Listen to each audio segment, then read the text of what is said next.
So welcome dears, let's continue with the atomic radii.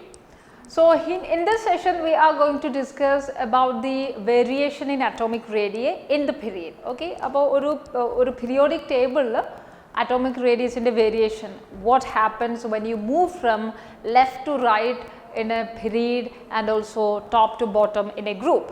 Adile atomത്തിന്റെ size, that is what the radius indicate. Radius കൂടുതലാണെങ്കിൽ size is bigger. So let's see what happens to atomic sizes when you move across a period. അപ്പോൾ ഇത് നമ്മൾ രണ്ട് section ആയിട്ട് നമുക്ക് discuss ചെയ്യാം. across a period, അതാണ് first one. Let's see the atomic radius or atomic size, both are same. Atomic radius or atomic size across a period. Okay, so ഈ പീരീഡിന്റെ കേസിൽ നമ്മൾ ലെഫ്റ്റ് നിന്ന് റൈറ്റിലേക്കാണ് നമ്മൾ മൂവ് ചെയ്യുന്നത്. So let's consider the second period. Second period നമുക്ക് consider ചെയ്യാം. You have lithium, then beryllium, boron, carbon, nitrogen, oxygen, fluorine. നമ്മൾ ഇത്ര ആൾക്കാരെയാണ് കൺസിഡർ ചെയ്യുന്നത്. So ഇതിൽ ഗ്രാഫിക്കലി ഒബ്സർവ് ചെയ്യുമ്പോൾ let's say this is your line x and y axis. So we'll be considering the graph.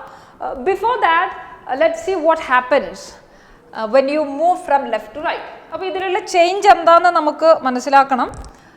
So what is the atomic number of lithium? ലിഥിയത്തിൻ്റെ atomic number 3 ആണ്. These are your atomic numbers and here you have 4, 5 increasing orderലാണ് നമ്മൾ എഴുതിയിരിക്കുന്നത്.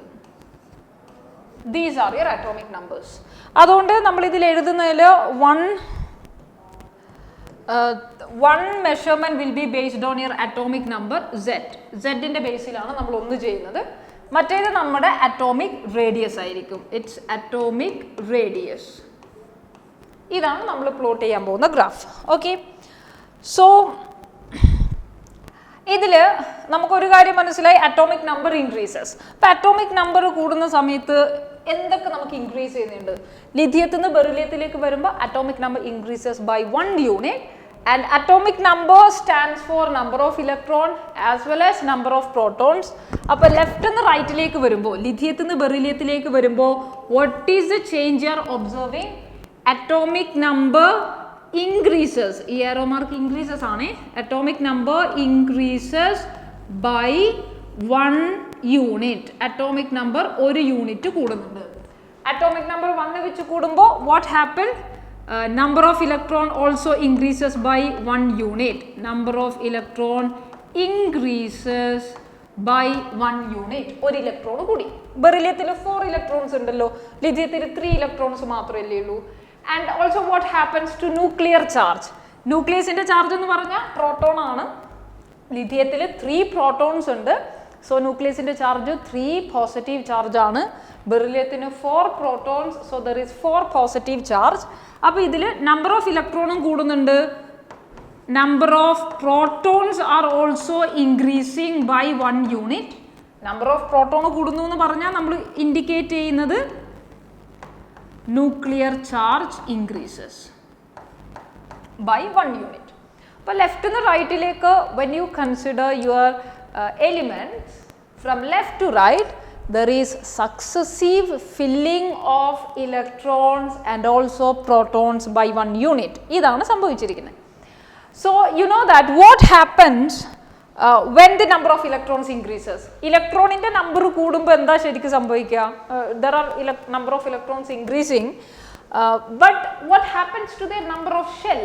Okay, number of electrons increase ചെയ്യുന്നുണ്ടെങ്കിലും when you consider the number of shells remains same.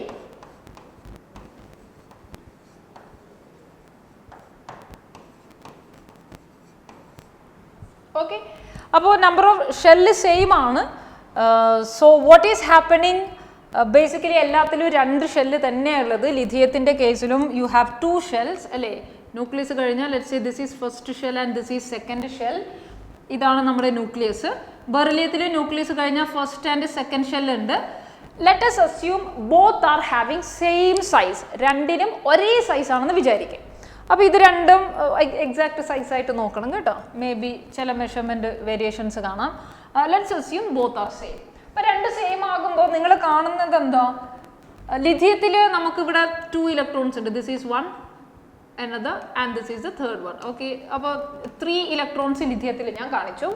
ബെറിലിയത്തിൻ്റെ കേസിലും first ഷെല്ലിൽ 2 electron ഉണ്ട്, second ഷെല്ലിലും 2 electrons ആണ് ഉള്ളത്. ഇനി നിങ്ങൾ ഇതിൻ്റെ ന്യൂക്ലിയസ് ഫോക്കസ് ചെയ്താൽ ലിഥിയത്തിൻ്റെ ന്യൂക്ലിയസിൽ +3 is that visible?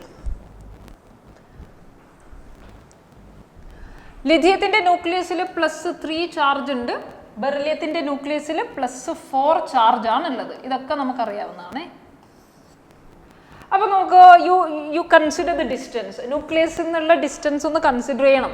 ന്യൂക്ലിയസിൽ നിന്ന് വാലൻസ് ഷെല്ലിലേക്ക് സെയിം ഡിസ്റ്റൻസ് ആണ് രണ്ടിനും ഞാൻ ഫിക്സ് ചെയ്ത് കൊടുത്തിരിക്കുന്നത്. സോ ഇതിൽ ചാർജ് കൂടുതൽ ഏതിനാണ്? ബെറിലിയത്തിനല്ലേ. സോ നമ്പർ ഓഫ് ഇലക്ട്രോൺസ് കൂടിയാലും നിങ്ങൾക്ക് ഒരേ ഡിസ്റ്റൻസിലാണ് ആൾക്കാരെ കിട്ടിയിരിക്കുന്നത്. അപ്പം കൂടുതൽ പവർഫുൾ ന്യൂക്ലിയസ് ഏതാണ്? ബെറിലിയമാണ്. സോ ബെറിലിയത്തിൻ്റെ number of protons or positive charge കൂടുമ്പോൾ പോസിറ്റീവ് ചാർജ് ഉള്ളവർ നന്നായിട്ട് നെഗറ്റീവ് ചാർജിനെ അട്രാക്ട് ചെയ്യുമല്ലോ. So what happens, since there is no increase in number of shells, number of shells same ആയിട്ടിരിക്കുന്നു, but even though there is number of electrons increasing. അപ്പോൾ നമുക്ക് രണ്ട് factors ആണ്. ഒന്ന്, ന്യൂക്ലിയസിൻ്റെ ചാർജ് ഇൻക്രീസ് ചെയ്യുന്നുണ്ട്. രണ്ട്, number of electrons are also increasing but shell increase ചെയ്യുന്നില്ല. അപ്പോൾ ബേസിക്കലി ഡിസ്റ്റൻസ് ഓൾമോസ്റ്റ് സെയിം ആയിട്ട് അസ്യൂം ചെയ്തു.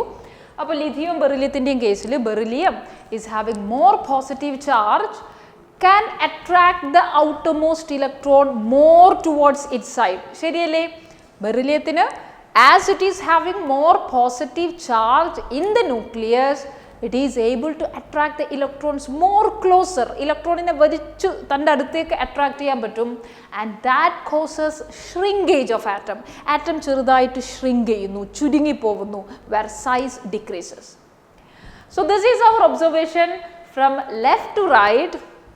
Size decreases because nuclear charge increases and number of shells doesn't increase even though number of electrons increases. അപ്പോൾ ന്യൂക്ലിയസിൻ്റെ charge കൂടുന്നു, number of electrons കൂടുമ്പോഴും ഷെല്ലിൻ്റെ numbers കൂടുന്നില്ല. So finally the effective attraction increases. So as the effective nuclear charge increases, left നിന്ന് റൈറ്റിലേക്ക് atom shrink ചെയ്യും or the size decreases. Clear ആണോ? നമ്മുടെ കൺക്ലൂഷൻ എന്താ? സൈസ് ഡിക്രീസസ് ആണ്. സോ അതിനെ ഗ്രാഫിക്കലി റെപ്രസെൻ്റ് ചെയ്യുമ്പോൾ initially you have lithium.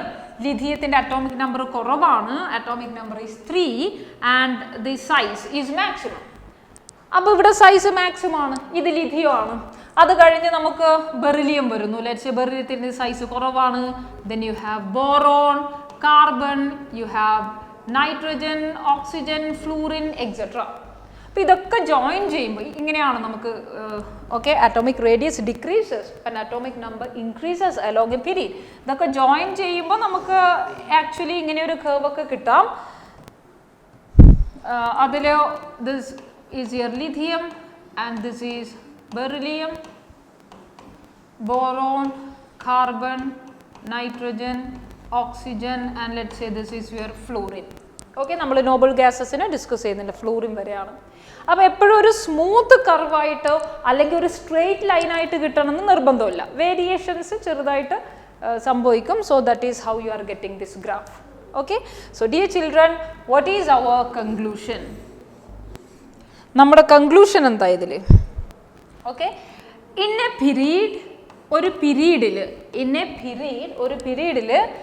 Atomic size decreases. ഒരു പീരീഡിൽ atomic size decreases from left to right അല്ലേ, അക്രോസ് എ പീരീഡ്. ഒരു പീരീഡിൽ ലെഫ്റ്റ് നിന്ന് റൈറ്റിലേക്ക് വരുമ്പോൾ ആറ്റത്തിൻ്റെ സൈസ് ഡിക്രീസസ്.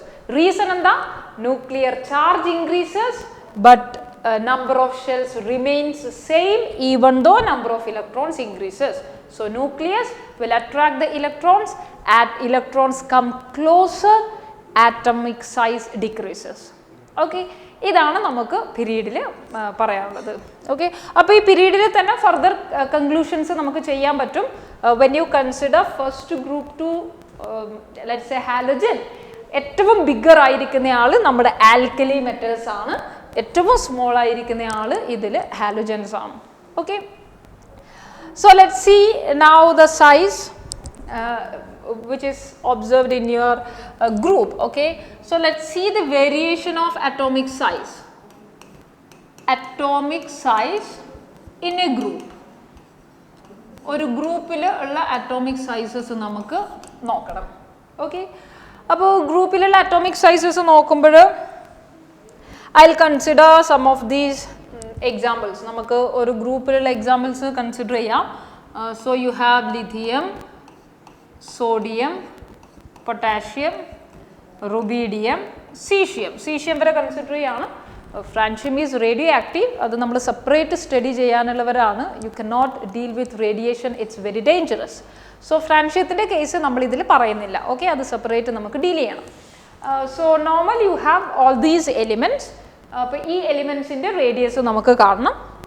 അപ്പോൾ ഇവരുടെ റേഡിയസ് ഒക്കെ പ്ലോട്ട് ചെയ്യുന്ന സമയത്ത് നമുക്ക് ആദ്യം ഇതിലുള്ള ചേഞ്ചസ് എന്തൊക്കെയാണെന്ന് നോക്കാം. ഓക്കെ, സോ ലിഥിയത്തിൻ്റെ ലിഥിയത്തിൻ്റെ അറ്റോമിക് നമ്പർ എത്രയാണ്? 3 ആണ്. എങ്ങനെ നമ്മൾ സോഡിയത്തിൻ്റെ അറ്റോമിക് നമ്പർ കണ്ടുപിടിക്കും? നമുക്കറിയാം ലിഥിയം കഴിഞ്ഞാൽ നെക്സ്റ്റ് 8th എലിമെൻറ്റ്, അതല്ലേ പീരിയോഡിസിറ്റി, റൈറ്റ്? സെക്കൻഡ് പീരീഡ് ആണ്, സെക്കൻഡ് പീരീഡിലുള്ള ആളാണ് lithium. Then you have third period. Second പീരീഡിൽ 8 elements are present. After 8th element you get the sodium, which is the repetition of the properties of lithium. അപ്പോൾ lithium കഴിഞ്ഞ് 8 elements കഴിഞ്ഞിട്ടാണ് നമുക്ക് ഇവരെ കിട്ടുന്നത്. So 3 + 8 എന്ന് ചെയ്യാലോ, 3 + 8 എന്ന് ചെയ്യാം. അപ്പോൾ നിങ്ങൾക്ക് കിട്ടുന്നത് എത്രയാ? You get 11. അപ്പോൾ ഒന്നുകിൽ ലിഥിയം അറിയെങ്കിൽ തൊട്ടടുത്തുള്ള സോഡിയം നിങ്ങൾക്ക് +8 വെച്ച് ചെയ്യാം. അതല്ലെങ്കിൽ എന്താലോചിച്ചാൽ മതി, നിയോൺ ആണ്. സോഡിയത്തിന് തൊട്ട് മുന്നേയുള്ള നോബൽ ഗ്യാസ് നിയോൺ ആണ്. ഞാൻ ലാസ്റ്റ് സെഷനിൽ നിങ്ങളോട് നോബൽ ഗ്യാസസിൻ്റെ അറ്റോമിക് നമ്പേഴ്സ് ഓർമ്മിച്ച് വെക്കാൻ പറഞ്ഞിട്ടുണ്ട്. നിയോൺ 10 ആണ്, നിയോൺ കഴിഞ്ഞാൽ സോഡിയം വരുന്നത് 11 ആണ്. പൊട്ടാഷ്യത്തിൻ്റെ അറ്റോമിക് നമ്പർ എങ്ങനെ കണ്ടുപിടിക്കും? സോഡിയം 11 ആണ്. സോഡിയത്തെക്കാളും എത്ര നമ്മൾ ആഡ് ചെയ്യണം? അഗെയിൻ സോഡിയം എന്ന് പറഞ്ഞാൽ തേർഡ് പീരീഡ് ആണ്. തേർഡ് പീരീഡിൽ 8 എലിമെൻറ്റ്സ് കഴിഞ്ഞിട്ടാണ് നമുക്ക് 4th പീരീഡിൽ പൊട്ടാഷ്യം കിട്ടുക. അപ്പോൾ 8 എലിമെൻറ്റ് നമ്മൾ ആഡ് ചെയ്യുമ്പോൾ you get 19 is the atomic number. Rubidium കിട്ടാൻ ഞാൻ 19ൻ്റെ കൂടെ 8 ആഡ് ചെയ്താൽ മതിയോ? നോ. കാരണം പൊട്ടാഷ്യം നമ്മൾ എടുക്കുമ്പോൾ പൊട്ടാഷ്യം കഴിഞ്ഞിട്ട് നമുക്ക് as it is the 4th period, അവിടെ 18 എലിമെൻറ്റ്സ് കിടക്കുകയാണ് അല്ലേ? സോ 18ഉമായിട്ട് നമ്മൾ ആഡ് ചെയ്താൽ മാത്രമേ നമുക്ക് കിട്ടുള്ളൂ. So here you get 37. അടുത്ത കേസിൽ സീഷ്യം ആണെങ്കിൽ സീഷ്യത്തിന് റുബീഡിയത്തെക്കാളും എത്ര ആഡ് ചെയ്യണം? അഗെയിൻ റുബീഡിയം 5th പീരീഡ് ആണ്. 5th പീരീഡിൽ യു ഹാവ് ഓൺലി 18 എലിമെൻറ്റ്സ്. അപ്പോൾ +18 എന്ന് പറഞ്ഞ് നമുക്ക് ചെയ്താൽ what is the answer you are getting? You get 84. Okay, so this is your 55. 84 അല്ല 55 ആണ് നമുക്ക് കിട്ടുക. 37 ആണ് 55. അപ്പോൾ നമുക്കിങ്ങനെ അറ്റോമിക് നമ്പേഴ്സ് ഒക്കെ കണ്ടുപിടിക്കാൻ എളുപ്പമാണ്. അതുകൊണ്ടാണ് നമ്മളിങ്ങനെ യു നോ ദിസ് 8, 8, 18, 18 ഒക്കെ മാജിക് നമ്പേഴ്സ് എന്നൊക്കെ നമ്മൾ പറയാറുണ്ട്. 2, 8, 18. Okay, so you have the atomic numbers with you. So what is happening to down the group? Down the groupലുള്ള ചേഞ്ച് നമ്മൾ പറയുകയാണെ, താഴേക്ക് വരുമ്പോൾ ലിഥിയത്തിൽ നിന്ന് സീഷ്യത്തിലേക്ക് വരുമ്പോൾ ന്യൂക്ലിയസിൻ്റെ ചാർജ് നമുക്കറിയാം atomic number increases. Z increases എന്ന് ഞാൻ ഇങ്ങനെ കാണിക്കുവാണേ. Atomic number increases. Atomic number കൂടുമ്പോൾ ന്യൂക്ലിയസിൻ്റെ ചാർജ്, പ്രോട്ടോൺ അല്ലേ, ന്യൂക്ലിയസിൻ്റെ ചാർജ് കൂടും. ന്യൂക്ലിയസിൻ്റെ ചാർജ് ഇൻക്രീസസ്. അപ്പോൾ നമ്മൾ നോക്കേണ്ടത് ഷെല്ലാണ്, നമ്പർ ഓഫ് ഷെല്ലാണ്. Anyway number of electron also increases. Number of electrons increase ചെയ്യും, ഒബ്വിയസ്ലി Z കൂടുന്നുണ്ട്. അപ്പോൾ ഷെല്ലിൻ്റെ കേസ് എടുക്കുമ്പോൾ വാട്ട് ഈസ് ഹാപ്പനിങ്? ലിഥിയത്തിൻ്റെ കേസിൽ as it is the second period element you have only 2 shell. സോഡിയത്തിൽ it is third period element you will have 3 shells. then you have 4 shell, 5 shell. So basically number of shells increases on. അല്ലേ? ഷെല്ലിൻ്റെ number കൂടി വരുന്നുണ്ട്. So ലിഥിയത്തിൻ്റെ കേസിൽ നിങ്ങൾക്ക് ലിഥിയത്തിൽ let's say 1 and 2 2 shell മാത്രമേ ലിഥിയത്തിൽ ഉണ്ടായുള്ളൂ. താഴേക്ക് വരുമ്പോൾ number of shells increases, it becomes 3, 4, 5 etcetera. അപ്പോൾ ഷെല്ലിൻ്റെ നമ്പർ കൂടിക്കഴിഞ്ഞാൽ നമുക്കൊരിക്കലും ഒരു ഷെല്ലിൻ്റെ മേലെ വേറൊരു ഷെല്ല് ഓവർലാപ്പ് ചെയ്ത് വെക്കാൻ പറ്റില്ലല്ലോ. So you can place shells only one after the other. ഒന്ന് കഴിഞ്ഞാലേ മറ്റേത് പ്ലേസ് ചെയ്യാൻ പറ്റുള്ളൂ. So when the number of shell increases automatically the size increases. Size കൂടാതെ വേറെ വഴിയില്ല. So down the group atomic size increases. എങ്ങനെ അതിനെ ജസ്റ്റിഫൈ ചെയ്യും? Down the group atomic number increases, nuclear charge increases, and number of shells also increases. So atom expands and the size increases down the group. ഇതാണ് നമുക്ക് general observation ആയിട്ട് പറയാം. നമ്മളതിനെ ഒരു graphical representation പ്ലോട്ടായിട്ട് കാണിക്കുകയാണെങ്കിൽ you have this axis 1 and 2. Okay, അത് okay നമുക്ക് ലൈനായിട്ട് തന്നെ വരയ്ക്കാം. So yes, this is your one line and this is the other line. അപ്പോൾ ഈ കേസിൽ നമ്മൾ പറഞ്ഞു, ഇവിടെ നമ്മൾ ഉദ്ദേശിച്ചിരിക്കുന്നത് atomic number against atomic radius ആണ്. But this is in a ഗ്രൂപ്പിലുള്ളതാണ് നമ്മളിപ്പോൾ ഡിസ്കസ് ചെയ്യുന്നത്. ഓക്കെ, ഗ്രൂപ്പിലുള്ള കേസാണ് നമ്മൾ ഡിസ്കസ് ചെയ്യുന്നത്. അപ്പോൾ നമ്മൾ ആദ്യം പറഞ്ഞു ലിഥിയത്തിൽ നിന്ന് താഴെ വരുമ്പോൾ സൈസ് ആക്ച്വലി ഇൻക്രീസസ് ആണ്. So let's say this is your lithium. ഇത് ലിഥിയാണെന്ന് വിചാരിക്കാം. അറ്റോമിക് നമ്പർ കൂടുമ്പോൾ സൈസ് കൂടുന്നു. സോ ലിഥിയത്തിന് സൈസ് കുറവാണ്. And after that you have sodium, potassium. Okay, so this is your lithium, this is your sodium, then you have potassium. Potassium കഴിഞ്ഞ് you have rubidium, caesium etcetera.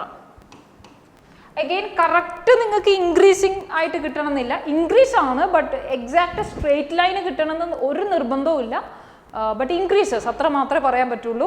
എപ്പോഴും regular increase ഉണ്ടാവണമെന്ന് നിർബന്ധമില്ല. For example, ലിഥിയത്തിൽ നിന്ന് സോഡിയത്തിലേക്കുള്ള അതേ increase സോഡിയത്തിൽ നിന്ന് പൊട്ടാഷ്യത്തിൽ കാണണമെന്ന് നിർബന്ധമില്ല.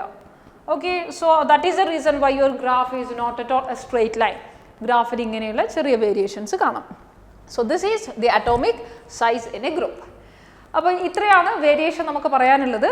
So dear children, what is our conclusion? നമ്മൾ ഇതുവരെ പറഞ്ഞിരിക്കുന്നത് നമുക്ക് കൺക്ലൂഡ് ചെയ്യാൻ പറ്റുന്നത് എന്താണ്? കൺക്ലൂഡ് ചെയ്യാൻ പറ്റുന്നത്, ഒന്ന്, നമ്മൾ പീരീഡ് കൺസിഡർ ചെയ്യുമ്പോൾ ഇൻ എ പീരീഡ് അല്ലേ, പീരീഡ് കൺസിഡർ ചെയ്യുന്ന സമയത്ത് എക്സ്ട്രീം ലെഫ്റ്റിൽ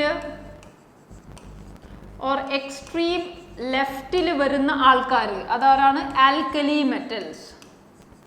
എക്സ്ട്രീം ലെഫ്റ്റിൽ വരുന്ന alkali metals are with the highest size. എപ്പോഴും ആൽക്കലി മെറ്റൽസിനാണ് പീരീഡിൽ ഏറ്റവും വലിയ സൈസ് ഉണ്ടാകുന്നത്. അതേപോലെ എക്സ്ട്രീം റൈറ്റിൽ വരുന്ന ഹാലോജൻസ് ആണ്. നമ്മൾ നോബിൾ ഗ്യാസ് എടുത്തില്ല, അപ്പോൾ അതിന് എക്സ്ട്രീം റൈറ്റ് എന്ന് പറയേണ്ട, റൈറ്റിൽ വരുന്നതെന്ന് പറഞ്ഞാൽ മതി.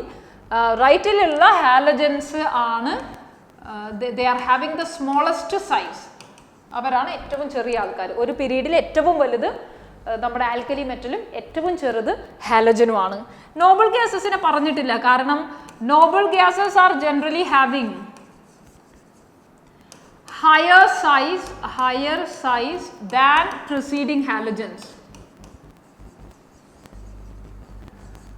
They have higher size than preceding halogens. Okay, noble gases ന് ഹാലജൻസിനേക്കാളും കുറച്ച് സൈസ് കൂടുതലാണ്. കാരണം നമ്മൾ ഈ കേസസിലൊക്കെ കോവാലന്റ് റേഡിയസാ പറഞ്ഞേ. പക്ഷേ നോബിൾ ഗ്യാസസിൽ വാണ്ടർവാൾ റേഡിയെ ആണ് നോബിൾ ഗ്യാസസിൽ നമ്മൾ പറയാറുള്ളത്.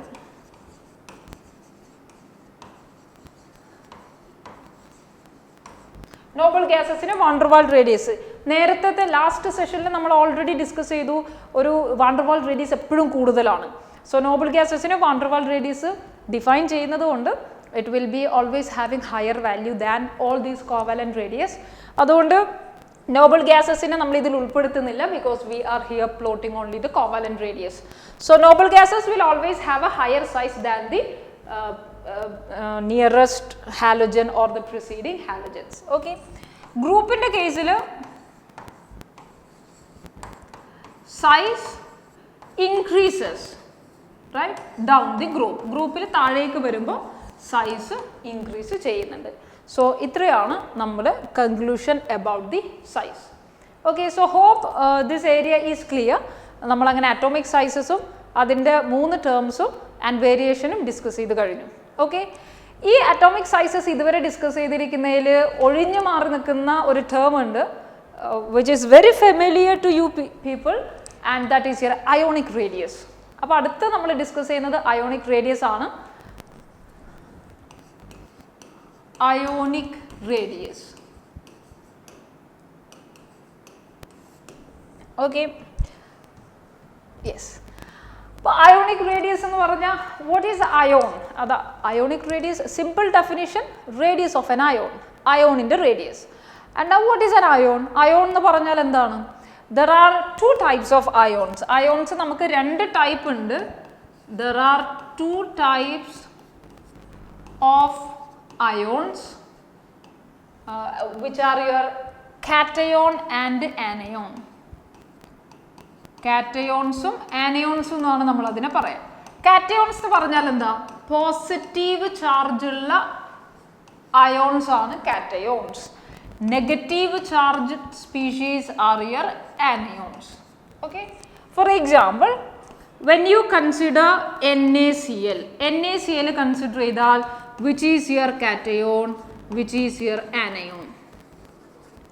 Cation ഇവിടെ എന്താ? Na+ ആണ്, anion Cl-. അപ്പോൾ ഇവിടെ നമ്മൾ സോഡിയത്തിൻ്റെ റേഡിയസ് പറഞ്ഞാൽ that is basically radius of Na+. NaCl സോഡിയത്തിൻ്റെ റേഡിയസ് ചോദിച്ചാൽ നമ്മൾ ആക്ച്വലി Na+ൻ്റെ റേഡിയസ് ആണ് പറയുന്നത്. And then the corresponding radius is cationic radius. Very simple അല്ലേ? അപ്പോൾ എങ്ങനെയാണ് കാറ്റയോണിക് റേഡിയസിനെ ഡിഫൈൻ ചെയ്യാം? It is the radius of a cation, whereas radius of an anion is known as anionic radius. എളുപ്പമല്ലേ? Very simple. അപ്പോൾ ഇത് എല്ലാവർക്കും നമുക്ക് ഈ അയോണിക് റേഡിയസ് ഡിഫൈൻ ചെയ്യാൻ കഴിയില്ല. What is the reason? All compounds are not ionic. So you can define ionic radii only for those who forms ionic compounds. അതുകൊണ്ടാണ് നമ്മൾ നേരത്തെ പറഞ്ഞ 3 റേഡിയസിൻ്റെ കൂടെ ഇത് ഉൾപ്പെടുത്താത്തത്. കാരണം എല്ലാവർക്കും നമുക്ക് പറയാൻ കഴിയില്ല. So you need ionic compound, അത് മസ്റ്റാണ്. ഓക്കെ, സോ ഇതിൽ ലെറ്റ്സ് കമ്പയർ ദിയർ റേഡിയസ്. അപ്പോൾ നമ്മൾ എങ്ങനെയാണ് ഈ അയോണിക് റേഡിയസിനെ ഡിഫൈൻ ചെയ്യുന്നത്? It is the distance. So when you consider the definition, it is the distance from the nucleus. നമ്മളൊരു ന്യൂക്ലിയസ് കൺസിഡർ ചെയ്യുന്നു. ഈ ന്യൂക്ലിയസ് നിന്ന് അല്ലേ ഏറ്റവും വാലൻസ് ഇലക്ട്രോൺ വരെയുള്ളതിൻ്റെ ഡിസ്റ്റൻസിനെയാണ് നമ്മൾ റേഡിയസ് എന്ന് പറയുന്നത്, അയോണിക് റേഡിയസ് എന്ന് പറയാം. ഓക്കെ, അപ്പോൾ ഇതിൽ difference that is an ion, അത്ര മാത്രമേ ഉള്ളൂ. So ionic radii is defined as the distance from the nucleus of an ion to the outermost electron that the ion is experiencing its force. Nucleus അതിൻ്റെ charge experience ചെയ്യിക്കുന്ന ഏറ്റവും last electron വരെയുള്ള distance, that is your ionic radius. Okay, അപ്പോൾ ഇത്രയാണ് as an introduction നമ്മൾ focus ചെയ്യേണ്ടത്. And now let's see how these ionic sizes are varying. So ഞാൻ compare ചെയ്യാൻ പോകുന്നത് സോഡിയത്തിൻ്റെ സൈസും Na+ൻ്റെ സൈസും കൂടി കമ്പയർ ചെയ്യണം. Okay, so we are comparing the sizes of parent atom. Parent atom സോഡിയമാണ്. അതും കാറ്റയോണും തമ്മിലുള്ള സൈസിൻ്റെ കമ്പാരിസൺ ചെയ്യുമ്പോൾ let us consider the nuclear charge. Okay, ഞാനിതിൽ ന്യൂക്ലിയർ ചാർജ് കൺസിഡർ ചെയ്യുന്നു. Nuclear charge divided by number of electrons. നമുക്കിത് നോക്കാം. സോഡിയത്തിൻ്റെ കേസിൽ സോഡിയത്തിൻ്റെ ന്യൂക്ലിയസിൻ്റെ ചാർജ് അറ്റോമിക് നമ്പർ 11 ആണ്. അപ്പോൾ ന്യൂക്ലിയസിന് 11 പോസിറ്റീവ് ചാർജ് അവൈലബിൾ ആണ്. And you have 11 electrons. Cation ആയിരിക്കുമ്പോൾ Na+ൽ only 1 electron is lost. Do you know that how a cation is formed? എങ്ങനെയാണ് Na+ ആവുന്നത്? Remove 1 electron. ഒരു ഇലക്ട്രോൺ നഷ്ടപ്പെടുമ്പോഴാണ് അത് പോസിറ്റീവ് ചാർജ് ആവുന്നത്. So in Na+, 1 electron is lesser than Na. നേരത്തെ 11 electrons ഉണ്ട്, അതിൽ നിന്ന് നമ്മൾ ഒരു ഇലക്ട്രോൺസിനെ റിമൂവ് ചെയ്തു. പ്രോട്ടോൺസ് മാറുമോ? ഇല്ല. പ്രോട്ടോൺസ് ന്യൂക്ലിയസിൻ്റെ അകത്തല്ലേ, ന്യൂക്ലിയസിനെ നമ്മൾ ഒന്നും ചെയ്യുന്നില്ല. സോ പ്രോട്ടോൺസിൻ്റെ നമ്പർ അതുപോലെ തന്നെ ഇരിക്കും. അപ്പോൾ ഇതിൻ്റെ മീനിങ് എന്താ? 11 electrons are held by 11 positive charge. Okay, ഈ കേസിൽ 10 ഇലക്ട്രോൺസിനെയാണ് 11 പോസിറ്റീവ് ചാർജ് അക്കോമഡേറ്റ് ചെയ്യുന്നത്. അപ്പോൾ ഇതിൽ ഏറ്റവും നന്നായിട്ട് അട്രാക്ട് ചെയ്യാൻ കഴിവുള്ളത് ഏത് ന്യൂക്ലിയസിനായിരിക്കും? ഒബ്വിയസ്ലി ഇത് സെക്കൻഡ് വൺ. കാരണം 11 പോസിറ്റീവ് ചാർജിന് 10 ഇലക്ട്രോണിനെ അട്രാക്ട് ചെയ്താൽ പോരെ. സോ പോസിറ്റീവ് ചാർജ് കൂടുതലാണ്, the electrons are very well attracted, so size actually decreases. അപ്പോൾ ഫസ്റ്റും സെക്കൻഡും കമ്പയർ ചെയ്യുന്ന സമയത്ത് സെക്കൻഡിൻ്റെ സൈസ് കുറവാണ്, because number of electron decreases. പക്ഷെ പ്രോട്ടോൺ കൂടുതലാണ്, പോസിറ്റീവ് ചാർജ് കൂടുതൽ വരുമ്പോൾ the attract very closely, so size കുറയുന്നു. So it is always important to compare their sizes. എപ്പോഴും നിങ്ങൾ എന്ത് കമ്പയർ ചെയ്താൽ മതി? Nuclear charge by number of electron. Nuclear charge by electron compare ചെയ്താൽ മതി. If this value is higher, ഇത് higher എന്ന് പറഞ്ഞാൽ അതിൻ്റെ മീനിങ് എന്താ? സെഡ്, ന്യൂക്ലിയസിൻ്റെ ചാർജ് കൂടുതൽ അല്ലെങ്കിൽ ഇലക്ട്രോൺസിൻ്റെ നമ്പർ കുറവ്. അപ്പോൾ ഇതിൽ ഹയർ ആണെങ്കിൽ that indicate size is lesser.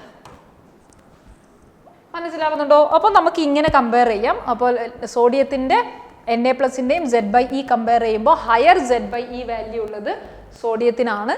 അതുകൊണ്ട് അതിൻ്റെ സൈസ് കുറവാണ്. റീസൺ ക്ലിയർ ആകണം. ഇതിങ്ങനെ ബൈഹാർട്ട് ചെയ്ത് വെക്കണ്ട, അതിൻ്റെ ആവശ്യമില്ല. You can just know how this will happen കേട്ടോ. അപ്പോൾ പ്രോട്ടോൺ കൂടുമ്പോൾ നല്ലോണം അട്രാക്ട് ചെയ്യുന്നു, സൈസ് കുറയുന്നു. So this is our conclusion. Like cations are always smaller than anions. Okay, cations എപ്പോഴും ചെറുതാണ്, anions വലുതാണ്. നിങ്ങൾ ഇതേ rule if you are applying four anions, ഇതിൽ ഞാൻ എഴുതിയിരിക്കുന്നതിൽ ഒരു കറക്ഷൻ ആവശ്യമുണ്ട്. അതായത് anions അല്ല ഞാനിപ്പോൾ കമ്പയർ ചെയ്തിരിക്കുന്നത് പാരന്റ് ആറ്റം ആണ്. ഓക്കെ, anionsലേക്ക് ഞാൻ വന്നിട്ടില്ല. അപ്പോൾ പാരന്റ് ആറ്റമായിട്ട് കമ്പയർ ചെയ്യുമ്പോൾ അതിൽ നിന്നുണ്ടായിരിക്കുന്ന cations they are always smaller, പാരന്റിനേക്കാളും ചെറുതാണ്. ഇത് നമ്മൾ ആനിയോൺസിൽ കമ്പയർ ചെയ്താൽ ആനിയോൺസിൽ Cl-ഉം Cl- നമ്മൾ കമ്പയർ ചെയ്യുന്നു. Cl-ന്റെ അറ്റോമിക് നമ്പർ നിങ്ങൾക്ക് എത്ര വരും? Cl-ന്റെ അറ്റോമിക് നമ്പർ 7 ആണ്. ഓക്കെ, അല്ല 17 ആണ് അറ്റോമിക് നമ്പർ. 287 എന്നാണ് ഇലക്ട്രോണിക് കോൺഫിഗറേഷൻ, 17 ആണ് അറ്റോമിക് നമ്പർ. അപ്പോൾ അതിൽ 17 തന്നെ ഇലക്ട്രോൺസും പ്രസന്റ് ആണ്. അപ്പോൾ 17 പ്രോട്ടോണും പ്രസന്റ് ആണ്, 17 ഇലക്ട്രോണും പ്രസന്റ് ആണ്. Cl- പ്രോട്ടോണിന്റെ നമ്പേഴ്സിൽ വ്യത്യാസമൊന്നുമില്ല. ഇലക്ട്രോൺസിന് എന്ത് സംഭവിച്ചു? ഒരു negative charge, 1 electron is extra. How you are deriving anion? By adding an electron. ഒരു ഇലക്ട്രോണിനെ കൊടുത്തു, അപ്പോൾ 18 ഇലക്ട്രോൺസ് ഉണ്ട്. സോ ന്യൂക്ലിയസിൻ്റെ അവസ്ഥ ആലോചിച്ച് നോക്കൂ. ഫസ്റ്റ് കേസിൽ 17 പോസിറ്റീവ് ചാർജിന് 17 ഇലക്ട്രോണിനെ അക്കോമഡേറ്റ് ചെയ്താൽ മതി.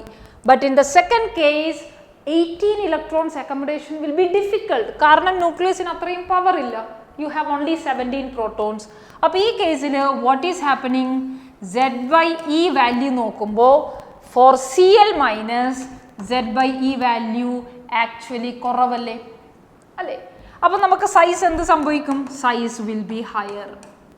So what is our conclusion? Anions are always bigger than parent atoms. Parent atoms ആയിട്ട് കമ്പയർ ചെയ്താൽ മതി. ഓക്കെ, അപ്പോൾ നിങ്ങൾക്ക് അത് എന്തിൻ്റെ ബേസിൽ പറയാം? Z/E ബേസിൽ പറയാം. What is the relation between size and Z/E value? It is inversely proportional to Z/E value. Z/E value, when it increases, charge increases, size decreases. When Z/A value decreases, atom expands and size increases. So dear children, നിങ്ങൾ ഈ atomic ഈ sizesന് ഒന്ന് just memorise ചെയ്യുക and NCERT text book വായിക്കുക. We'll meet you in the next session with more periodic properties. Thank you.